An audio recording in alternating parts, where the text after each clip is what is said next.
Hello, my name's Kevin and welcome to the Love Decanters channel.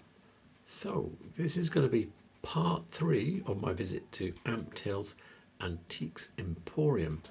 Now, some of you may know that I went to the glass fair just yesterday, in fact, at the time I'm recording this anyway. And why isn't this a film with a glass fair? It's because I'm a nerd. Things have got to be done properly. I haven't finished Ampthill yet. So this is the way it is. You're going to have to watch this first and then I'll do the glass fair. So yeah, you're going to have to wait a little bit longer. I don't even know if I'll get this done tonight. So with that said, let's get on with the film. I think also up here, we've got this swung bars and these other bits that I don't know what they are. Look at those. That looks a bit Murano-esque, but yeah. Bagley polka dot handkerchief in black and red. It's quite nice. I don't know who. I might go through some of my pressed glass and try and figure out this swung vase. It might be American. What I was looking at was a white swung vase, so typed in white swung vase into the search, and what appears very first is the swung vase we were looking at. Yes, fantastic. So when I look in here, bam, bam, when you go into images, it tells you they're Fenton. So how do I know that is correct? So what I did a quick googly around. Well, I didn't. I did some searching around in it. And where's it gone?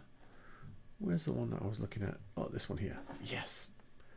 One with a label on it. So yeah, this is the same vase. You see the base just like that it was, and there it is with the label with Fenton written on it. Can I make that bigger?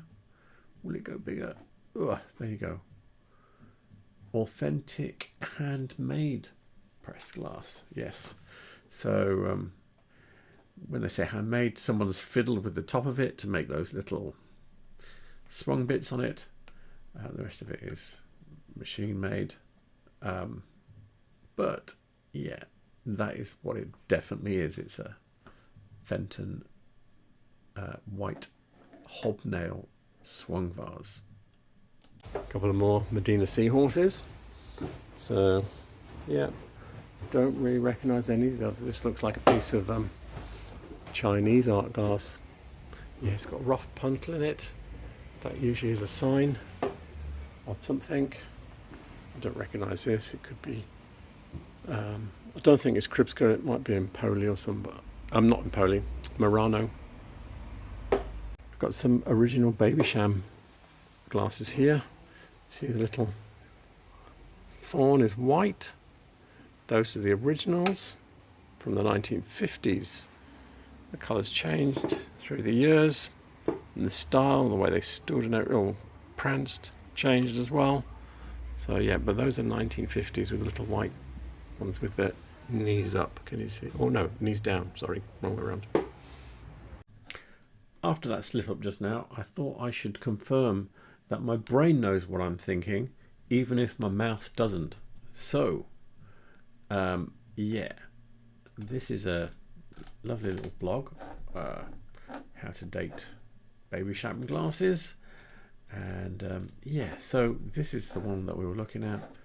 I don't know why it does that when you point over it. Anyway, you can see that is the one that we were looking at with the legs down from the 1950s.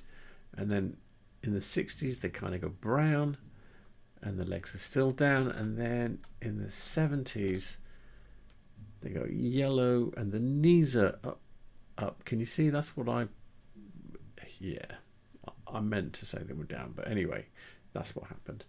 And then I think they go back to brown again with the knees up for the 80s. And then in the 90s, in the 2000s, you get all sorts of ones. I've seen commemorative ones and all sorts of stuff going on with baby Sham glasses. So yeah, there's lots of different ones out there. Odd ones. Obviously, they're trying to create them as a collectible or something in modern days. But anyway, there you go.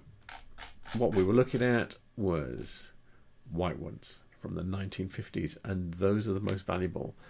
Usually they're kind of like £10 plus each or something like that. bunch of decanters here. Yeah, nope. Victorian, late Victorian one with the original stopper, very poor quality one. See what I've got underneath. Yeah, no pontle or anything. Poor copy of a Regency decanter. This one looks very French, having just come back from France. You see, refit stopper. Although it's got a pontle market, so it's not terrible, but and it's a bit weird because it's got. I don't think I'd like to pick it up by those two dents that you've got there. Yeah. Look at this monster piece of glass. Yeah, you can see how big it is. Put my hand next to it. Yeah, I don't know if it's Murano. I suspect it might be a Chinese piece. I mean, £55 for a huge chunk of art glass like that. It looks the business because it's so huge, and there's quite a bit of work in doing that with all of these bits of cane and things in it. I've come up to the top floor, and yeah, it's more of the same. Got a few things here. This is a Bagley Equinox bowl. Glass dish, what's it got? 14. I think these are Czech. Don't know this. This looks very Murano. What's he got in there? Oh, it's AF though. This is Medina. Is it signed? Yeah, can you see the signature there? A lot of people can't read it. I see it come up and people say, what does this say? It says Medina. And that's quite a nice one. It's quite a nice big one.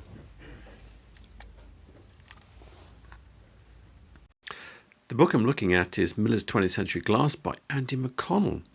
Now, I thought, I don't think I've actually referenced one of those Equinox bowls for about a year or something, so I thought I'd do it. And I thought, I wonder if I can find any Bagley catalogues online, and the answer is no. So I had to fall back to my usual reference, which is this book. So it is from 1938. And yeah, you got a patent number and blah, blah, blah. So, yep, they were made for a very long time, 1938 to 75. And they come in frosted and green and blue and other colours. So, yeah, and I think pink as well, maybe. But anyway, that's what it is. And also they come in two shapes, because whilst the glass was still soft, they could do two things with it. They could either bend the edges down and make a bowl like this, or they could squeeze them in and make a bowl like this, like a posy bowl. So, yeah, so that's why you get two kinds. I think you can get a frog for these ones, so you can put your flowers inside. I've got something here. Pedestal side part. I think it might be a Waterford one. I'll try and find it. It's very bright and shiny. Can you see how sparkly it is?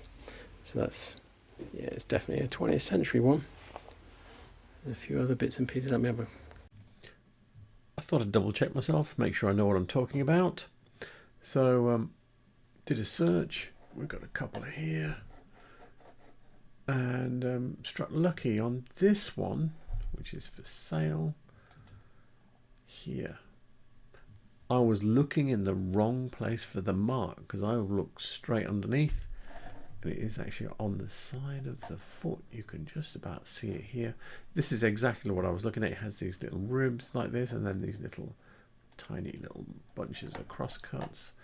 And this picture, yeah, this picture here shows you the label in great clarity. So yeah, definitely was a Waterford Crystal salt boat for £6.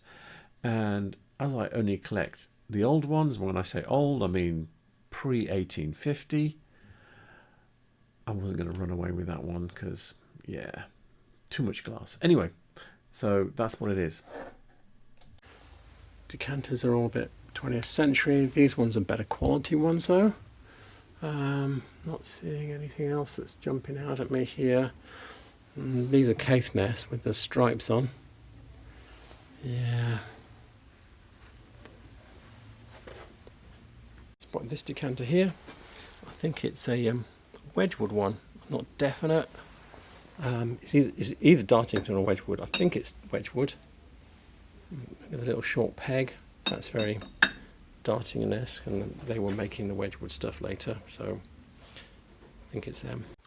The book I'm looking at here is Dartington Glass, The First 20 Years by Linda and Stuart Smithson. Now, the decanter I was looking at was this one. This is in the Wedgewood section. The number here is FJT13, which means it's the 13th design for Wedgewood. And Wedgewood and Dartington merged in 1983. So this is probably going to make this a 1983 or 84 decanter, or the design anyway. It's called Horatio. It's a ship's decanter, but this is what that decanter is. So yeah, there you go.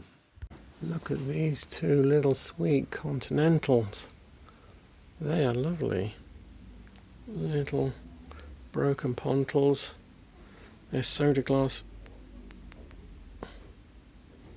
They're sweet. They'll probably come out of a decanter box. £4. No, I'm going to be good. I'm not going to get them, but they are very nice little things. There we go with a China National Import-Export Corporation. I think Light Industry Import-Export Corporation. Plum blossom vase, £8. Maybe from the 1970s. I can look this up and give it a make number if it's not been obscured on the advert. We're looking at a article on the glassmuseum.com by Angela Bowie. Anyway, she's got an advert here for the China National Light Industrial Products Import-Export Corporation, which I did take a couple of goes to get right. Anyway, it's from 1972, and plum blossom flower vases, that's what it's for. Flower vases. There's a plum blossom. I think it says there, plum blossom flower vases. There we go. So it's not that one, it's this one here with the, it's a cased one. See, this one's not cased, you can see it's just a solid colour. This is white on the inside, red on the outside, and then with a clear foot, like the blue one we were looking at, and it's an FV190. So there you go, it's from the 1970s. And I'm not going to repeat it again, but it's Chinese, and this is what the range is like. You sometimes see some of these, I think, as well. These less frequently, but you see a lot of these and a lot of these. Yeah. So anyway, that's what it is. This is something you don't see so often anymore. Avocado dishes in the box. In the box. So they've got two. What price has it got? £5 a pair. Yeah.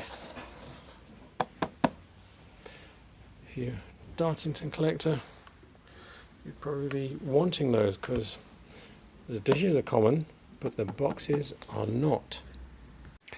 I'm back with Dartington Glass, The First 20 Years by Linda and Stuart Smithson.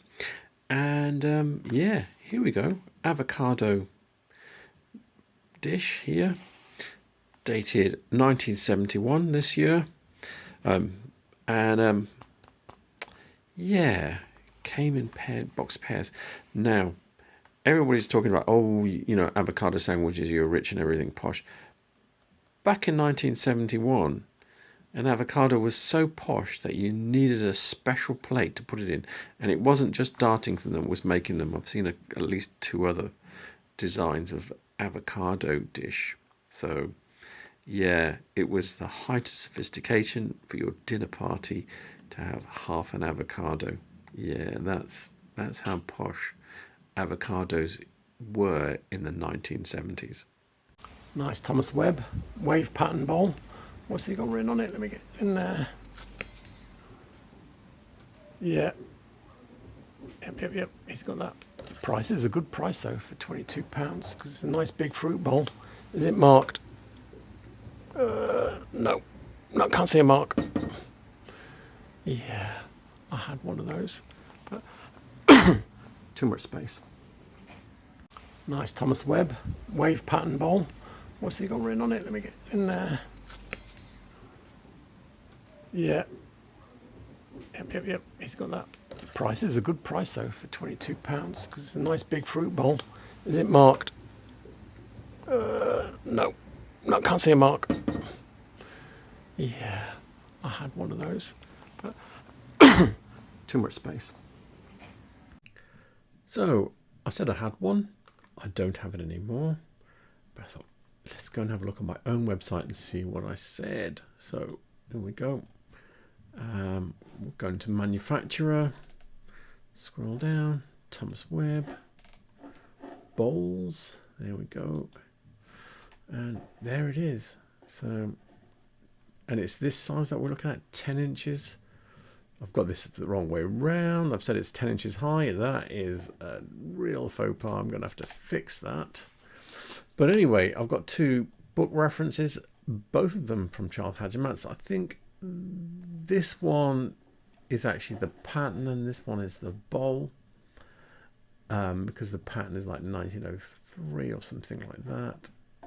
But anyway, the one I have, the amethyst one, is not marked, but the green one I had is with the 1936 to 49 mark.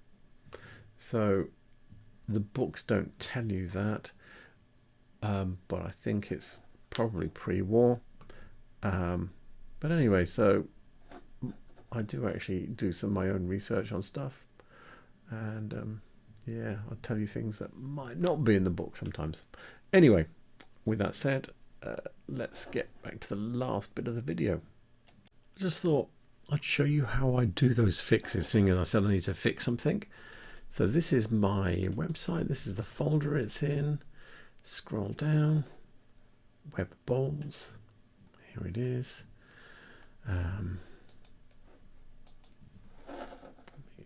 Open over here, let's bring that back over here. And yeah, so this is the two bits that we're talking about. So just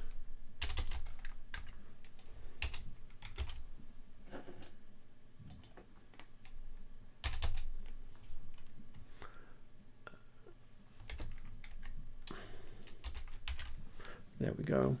Update that. File. Save.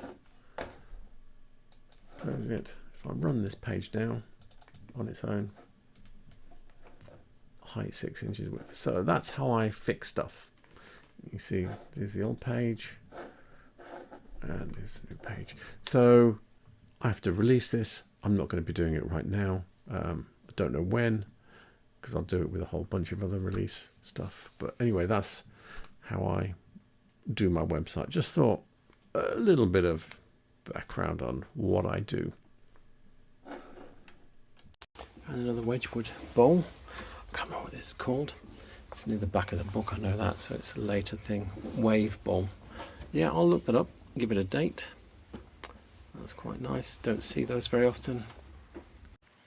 So I'm back again with Dartington Glass, the first 20 years by Linda and Stuart Smithson. Now, this is interesting here. So, what we've got here is 20 years worth of dates here. So they don't date anything individually. But I know this is 83 or 84 because AWH is Anita Harris, who apparently was a student on work practice. I can't remember what word you used there, but anyway, that's what she was there. I think she was only there for a year in 1983 because she also did the palm dishes, which were dated in 1983. So if that's the year she was there, that is the year these wave dishes were done. I think she went on to become a pottery designer or something in the end. But yeah, there you go. So I was able to actually give a year that is actually not written in the book, because I knew a little bit of background on that lady. So this is what it is, wave range, and this is the last thing in this film. So there you have it, the third and final part of my visit to Ampthill Antiques Emporium. Now, I think at the beginning there I said I was a bit of a nerd, and I showed you how I update my website, so yeah, you know now, really, I am. Anyway, so yeah, I can thoroughly recommend a trip to Ampthill's Antiques Emporium. It's a really good place. Packed from the basement, no, cellar, I'll be English, from the cellar to the ceiling. The cellar's all furniture though, and it is packed, rammed. So yeah, and the prices are I've bought quite a lot of furniture from there. So over the years, and historically I've bought piles of stuff. I was renovating a house over 20 years ago, and like bought 7 fireplaces from them, and light fittings and all sorts of bits and pieces for the house. Anyway, no. All the references I used will be in the description below. Please remember to like and subscribe. It helps my channel quite a lot. And thank you for watching, and have a good evening. Good night.